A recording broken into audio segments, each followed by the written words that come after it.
Nós estamos muito felizes porque, graças a esse orçamento, nós vamos poder ampliar o auxílio gás que foi uma lei que eu aprovei aqui em 2022, aliás, em 2021, mas que só era paga para 5 milhões de famílias e agora será paga para 20 milhões de famílias. Da mesma forma, vamos executar o programa Pé de Meia, que vai garantir recursos para os jovens que estão estudando no ensino médio. E, por fim, queria dizer que nós temos mais 15 bilhões de reais para o programa Minha Casa Minha Vida, que será fundamental para impulsionar esse programa.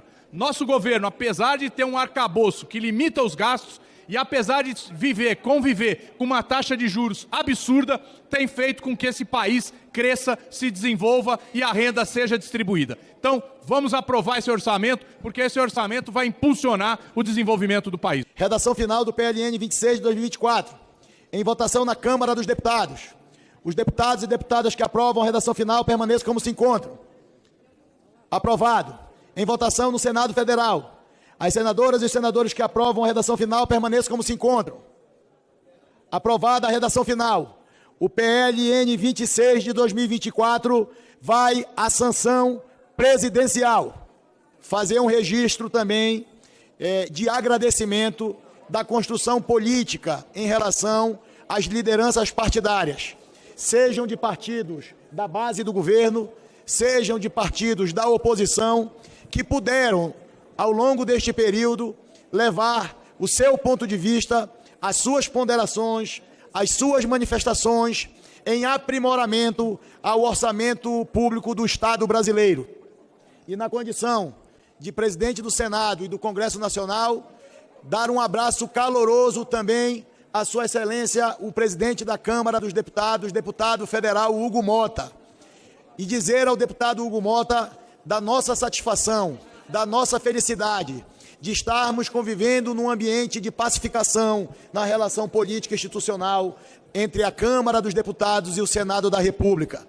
Dizer também aos deputados e deputadas os meus agradecimentos pelo carinho, pelo apreço, pela cordialidade.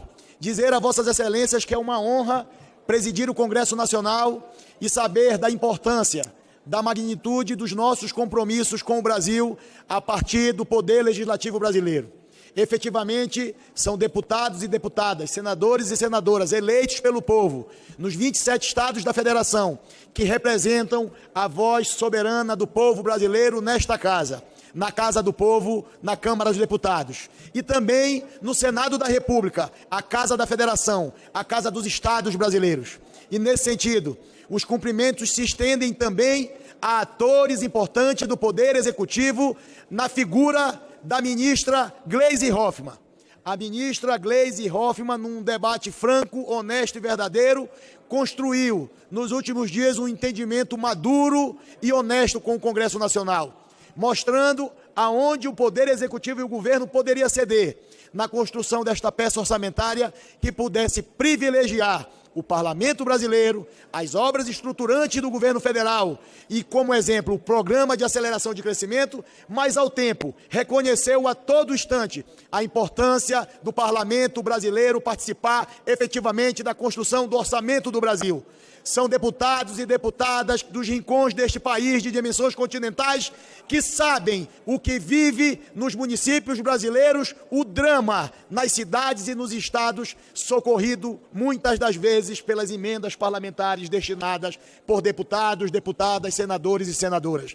E esse entendimento só foi possível com muito diálogo, numa construção institucional, aonde o orçamento que nós entregamos para o Estado brasileiro é um orçamento construído a várias mãos, com vários atores, com várias instituições, que procuraram os relatores setoriais na Comissão de Orçamento, levando as suas demandas, sejam de ministérios do Brasil, de instituições filantrópicas, de entidades da sociedade civil organizada, que buscaram um relator, buscaram o presidente, mostrando os seus desejos, os seus anseios, para uma peça pública orçamentária que pudesse representar a vontade da maioria. Uma peça que foi aprovada nesta noite de hoje, de acordo com as diretrizes que o governo apontou.